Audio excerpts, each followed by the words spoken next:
Hola, como siempre estoy muy agradecido por hablar con ustedes otra vez o dirigirme a ustedes otra vez. Hoy vamos a hacer ya el último programa de esta guía médica, creo que es número 52 o algo así. Y entonces quiero hablarles de una forma no muy especial, pero sí con cierto cariño por haberme aguantado pues tantas veces, ¿no? Bueno, tampoco les ha quedado mucho remedio, ¿no? Porque somos una televisión tan solamente chapuza y pobre y asquerosa y esas cosas que, bueno, aquí es como el que le echa comida a los animales, ¿no? Pues ustedes buenamente van entendiendo las cosas, ¿no? El tema de hoy es un tema que para mí, pues como todas las cosas que he ido diciendo, por supuesto que las hemos ido diciendo tal y como las hemos pensado y por supuesto tal y como nos las han enseñado de una forma lo más fiel posible, ¿no?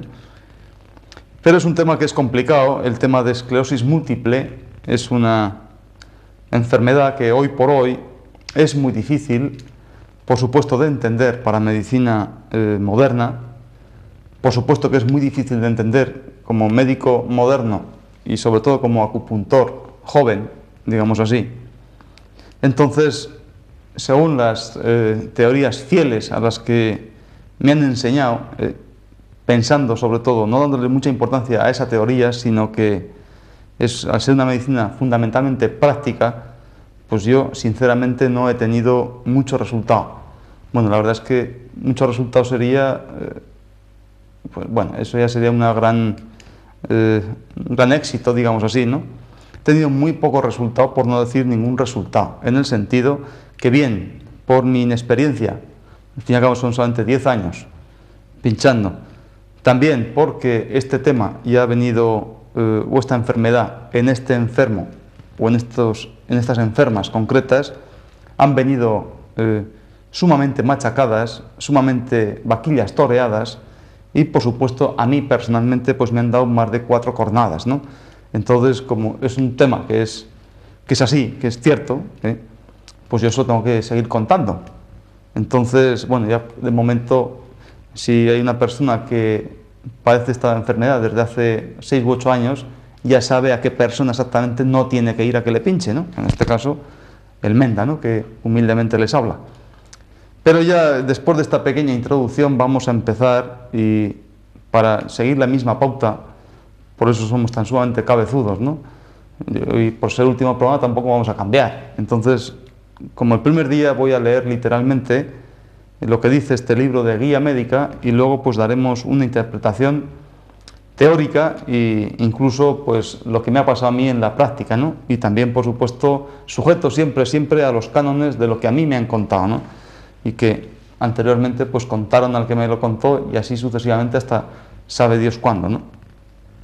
Entonces, el tema este de la esclerosis múltiple dice que, la definición, que es una enfermedad de los centros nerviosos originada por una degeneración de la sustancia blanca que recubre y protege las fibras de las neuronas y caracterizada por diversos síntomas fundamentalmente de tipo neuronal, tales como la debilidad e incoordinación muscular, trastornos oculares y a partir de ahí, conforme va avanzando la enfermedad en su cronología, pues ya síntomas aquí en el dedo, no levantar las piernas, tener sensibilidad al frío, al calor, ahora, en fin, todo lo que ustedes quieran. Ese es el cajón desastre, pero no desastre, sino un cajón de desastre, vamos, impresionante. La frecuencia dice que se calcula que al año se producen entre 1 y 5 casos por cada 10.000 habitantes, de los cuales un 70% aparecen entre los 20 y los 40 años de edad. La enfermedad es más frecuente en el sexo femenino. Hombre, la verdad es que 1 de cada 5 habitantes por cada 10.000, pues es el número pequeño, ¿no? Pero esto es como la lotería de Navidad, ¿no? Quiere decir que jugamos, pues todos los españoles, nos gastamos nuestras buenas perras, pero normalmente solamente le toca al gordo a uno. Entonces, este caso es como la lotería de Navidad o algo así, ¿no? El que le toque, le tocó. Pero ahí no hay participación ni la pedrea, eso el íntegro, ¿no? Por ahí va a ir más o menos el programa. Las causas, dice, en la actualidad todavía se desconoce. Algunos especialistas suponen que se trata de una infección por virus de acción lenta. Por tanto, mucho más cabrito, ¿no? Dice, por otra parte, existe también la opinión de que puede ser debida a mecanismos inmunológicos. Pues también puede ser, porque luego leeremos literalmente de otro libro, porque creo que merece la pena, el manual MERS. Entonces ahí, leyendo esa anatomía patológica para recordarla, porque ya, lógicamente, con el paso de los años ya la había olvidado, y también se la leeré y se la intentaré explicar qué es lo que pasa en esas fibras, en esas vainas, etcétera, y en esos centros nerviosos, ¿no? Los síntomas, dice, son muy variados, como fundamentalmente la debilidad muscular, trastornos de la visión, como por ejemplo visión doble, vértigos, trastornos de la marcha, parálisis de una extremidad o de medio cuerpo, trastornos de la sensibilidad como hormigueos, calambres, alteraciones del habla, etcétera, etcétera. Lógicamente, como nosotros somos un amasijo de carne y huesos y sangre y follones, pero fundamentalmente todo está regido o está movilizado o bien está sensibilizado por muchos cables, ¿no? En este caso el sistema nervioso periférico. Entonces, si es una enfermedad del sistema nervioso periférico, incluso luego puede llegar al sistema nervioso central, pues la cantidad de síntomas ya se puede imaginar que es desde el dedo pequeño de la mano hasta el último pelo de la cabeza, ¿no? En ese sentido, aquí nos podemos hablar sobre sintomatología, todas las que ustedes quisieran. Dice sobre todo también que estos síntomas se presentan en periodos alternados de exacerbación y de remisión. Los ataques sucesivos de esclerosis múltiple van dejando secuelas, de tal modo que la enfermedad va limitando progresivamente las posibilidades físicas del enfermo. Dice, el tratamiento, dice, no existe una terapia específica para la esclerosis múltiple. Para tratar los síntomas que aparecen en los episodios agudos, se emplean corticoides y otros medicamentos. Otros, luego hablaremos. Esto va por modas. Y porque a una serie de científicos pues les sale de su teoría, empiezan a meter caña en ese sentido, en plan experimental, y luego pues pasa lo que pasa, ¿no? Dice, la fisioterapia puede aminorar la progresión de las limitaciones físicas que esta enfermedad impone al paciente. Entonces a mí me gustaría leer un poquito, para entender un poquito más esta enfermedad, pues lo que dice este libro, que bueno, yo estudié con él o repasé con él muchas cosas, sobre su anatomía patológica, ¿no? Dice que existen placas o islas de desmielinización con destrucción de la oligodendroglía e inflamación perivascular, diseminada por todo el sistema nervioso central, principalmente en la sustancia blanca. También, con el tiempo, también se afectan tractos del mesencéfalo, la protuberancia y el cerebelo. Posteriormente, ya en estadios mucho más avanzados, dice, posteriormente los axones pueden destruirse especialmente en los tractos largos y adquirir un aspecto esclerótico debido a gliosis fibrosa. Dice también que se ha demostrado fundamentalmente la existencia de alteraciones químicas en los constituyentes lipídicos y proteicos de la mielina en las placas y alrededor de ellas. Entonces esto es un dato que, bueno, que hay una degeneración bien de las grasas o bien de las proteínas en esas bandas de esa mielina, incluso en el tejido nervioso en general.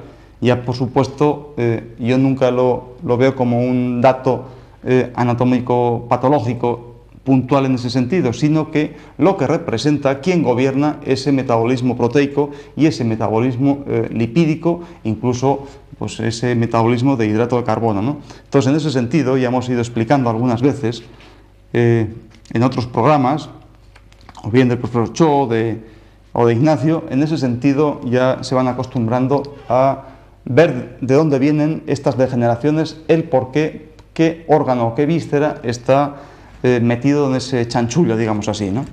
Bueno, luego viene sobre síntomas y signos, aquí podemos estar 2 horas, los síntomas mentales, la afectación de los pares craneales, los motores, todo lo que quieran, ¿no? El diagnóstico, pues, en fin, diagnóstico que Y sobre el tratamiento, solamente voy a coger una pequeña línea, y no es que no quiera ser demagógico, ni muchísimo menos, porque ya lo hemos explicado aquí, pero el primer párrafo dice que no existe tratamiento específico. Entonces esto significa que hasta hoy, como dice el refrán, ¿no? A quien Dios se la dé, que San Pedro se la bendiga. Eso es lo que interpreto yo, y así es lo que a mí me ha pasado, ¿no? Entonces, ¿qué es lo que podemos decir? Esto hasta ahora, esto es lo que dice medicina moderna, y la cantidad de tratamientos, fundamentalmente a base de choque de esa medicación de corticoides, ¿no? Entonces dice, fundamentalmente medicina natural, que es una alteración fundamental de riñón y una alteración de hígado. Pero también dice que es una enfermedad constitucional. ¿Qué significa? Que dentro de los 4 grandes grupos de la Constitución, casi siempre están afectados en un 100%, en la constitución de positivo menor. Entonces, ahora pintaremos un poco para explicar este tema, que casi siempre radica en una pérdida o una falta de vitalidad, y esa falta o pérdida de vitalidad normalmente viene por la pareja de metal, y sobre todo en ese órgano pulmón y su compañero intestino grueso. Eso posteriormente pues va a afectar a riñón como órgano, en su sentido más energético y, por supuesto, en su sentido biológico. Si ese riñón, ese riñón hijo de esa pareja metal, o del metal viene el elemento agua, que es riñón y vejiga, si ese está afectado ya porque el padre ya no es capaz de alimentar, ese hijo, ¿qué va a hacer sobre ese nieto? Entonces ese nieto va a ser hígado, vesícula biliar, fundamentalmente hígado. Ya no está suficientemente alimentado energéticamente y biológicamente, y por tanto va a haber mucha alteración precisamente de ese metabolismo proteico fundamentalmente, y aparte de los 1500 metabolismos que se desconocen que hay en el hígado, ¿no? Pero algunos de ellos, sobre todo en la producción de aminoácidos a través de ese nitrógeno, etcétera, etcétera, que ya hemos ido comentando en otras ocasiones. Quiero decir que en ese sentido la sintomatología por una pérdida de esa vitalidad casi siempre canta, al menos las historias que yo he tenido, casi siempre empieza cantando sobre patología de esa vejiga, ese elemento agua. Y sobre todo, independientemente de que pueda tener alguna cistitis o frialdad en los miembros o no control de calor y frío, casi siempre cantando primeramente por ese meridiano de esa vejiga, ¿no? Aquel meridiano de primera defensa. Entonces, o incluso pues tener pues unas crisis o de gripes, no controlar o no tener defensa contra el frío, que es para lo que estaba preparado precisamente ese primer meridiano, pero cuya causa principal o primera era ese hundimiento de esa pareja metal, como era y quedaba posteriormente esa falta de vitalidad. Después ya se va desencadenando pues una alteración ya evidentemente bioquímica, ya con datos bioquímicos de alteración pues sobre todo a nivel de proteína, ¿no? Entonces, por supuesto que cuando pinchamos ese líquido cefalorraquídeo para sacar, pues se ven una cantidad de inmunoglobulina G, que en ese sentido significaba que el cuerpo está formando anticuerpos contra sustancias que quizá están dentro del mismo cuerpo, reaccionando en ese sentido, ¿no? Y es por eso que ese hígado ya está perdiendo su capacidad para defender a ese agente que está tan sumamente metido, ¿no? Entonces, en ese sentido, también es cierto que ese cuerpo, ya vamos a ir pintando un poco, por ser ese positivo menor, ya pintamos la rueda de carro, aquí tenemos bazo, aquí tenemos pulmón, ahora se lo enseño, hígado. Decíamos que en este sentido una pérdida de vitalidad en ese elemento pulmón, o podemos decir metal, ¿no? Esa falta de esa vitalidad, la energía tiene que ir dando en ese sentido como las agujas del reloj. ¿Está corazón? En ese sentido, esta pareja de elemento metal pues tiene que alimentar a través de ese intestino grueso fundamentalmente esa cuarta digestión para nutrir fundamentalmente, dar energía biológica y energética a esa pareja de agua, ese riñón y esa vejiga. Pues primeramente, independientemente de que esta persona en sus primeros estadios de la enfermedad constitucional, no vamos a buscar una esclerosis múltiple en un luchador de sumo, por ejemplo, o en una persona bajita, regordeta, sino que son esa característica, esa constitución de positivo menor, ya sabemos, ¿no? Cuyo pulmón es fuerte, sus riñones flojos, hígado pequeñito, pero y un bazo y un estómago muy fuerte, ¿no? Entonces, en ese sentido, esa constitución va a empezar por ahí, un cansancio, pues una falta de vitalidad, como una persona mucho más murria, ¿no? Entonces, la primera cantada que se va a producir va a ser precisamente en esta pareja riñón y vejiga. Pero el riñón, al ser mucho más negativo, está más protegido, va a empezar por ese meridiano de vejiga, ¿no? Control de lo que decíamos antes, ese control o anticontrol, o poco control, mejor dicho, del frío-calor, ¿no? Esa vejiga va a tener ya mucha más cistitis, más frío en esa vejiga, va a orinar más veces, más continuado, más frialdad en esas extremidades inferiores, precisamente por ese descontrol, por falta de alimentación.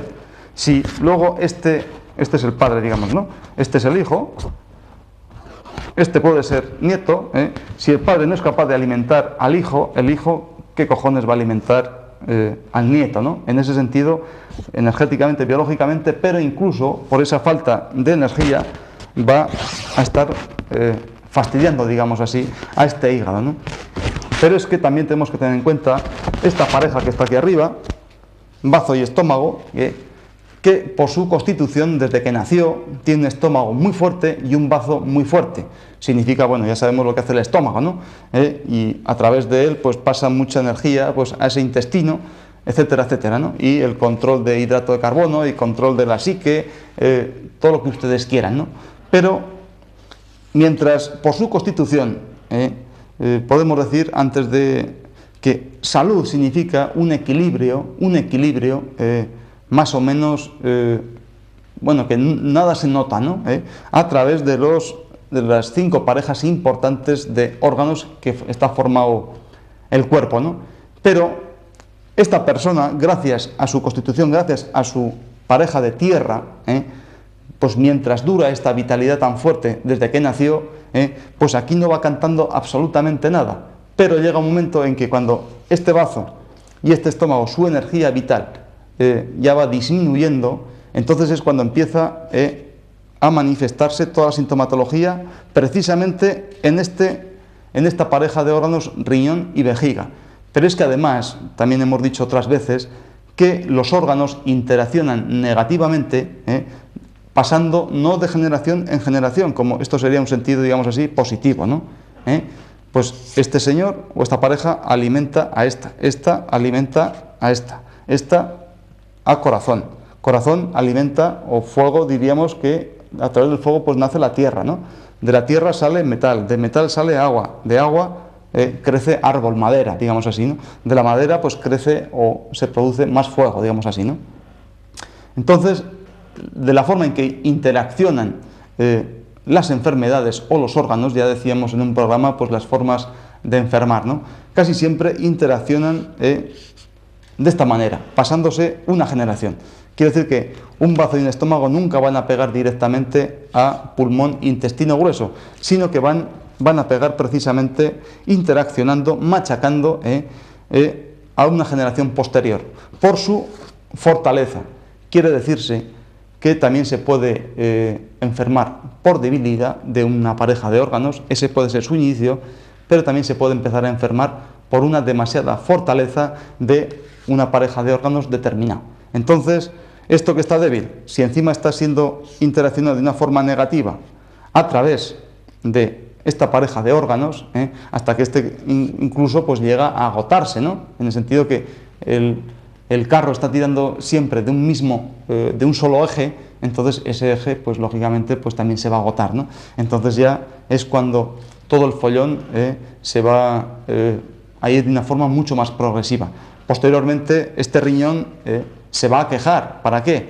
Entonces no se va a quejar, independientemente, energéticamente va a interaccionar contra hígado y vesícula biliar, pero también va a interaccionar sobre todo para esa pareja de corazón, ¿no? Entonces, un riñón que está flojo, por supuesto que no va a controlar corazón, y corazón tampoco va a controlar directamente sistema nervioso.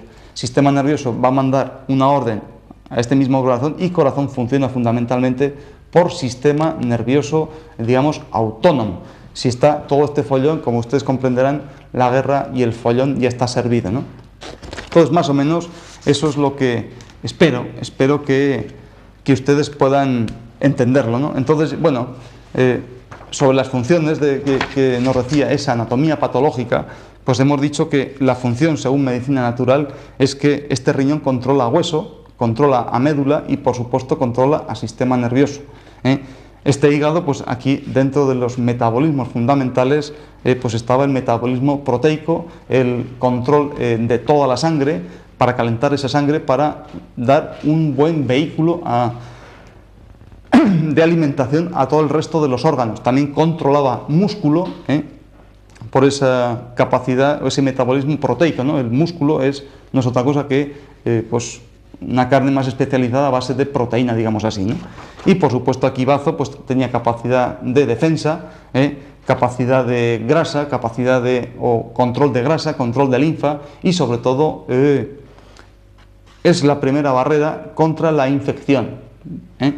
Todos ustedes, ya decíamos en algún otro programa, que cuando algo se infecta, pues enseguida, pues con tierra, enseguida esa infección puede cortarse, ¿no? O cuando, por ejemplo, cuando nos pica cualquier bicho, o una abeja que nos picaba cuando éramos pequeños, pues hacíamos siempre el milagro de San Ponciano, ¿no? Que con agua y barro, o agua y tierra hacía barro. Entonces nos poníamos esa cataplasma de barro, y automáticamente esa escocedura disminuía, esa inflamación pues también disminuía, ¿no? Entonces, en ese sentido, por supuesto que medicina natural pues da una explicación un poco a esa enfermedad tan sumamente fastidiosa, ¿no?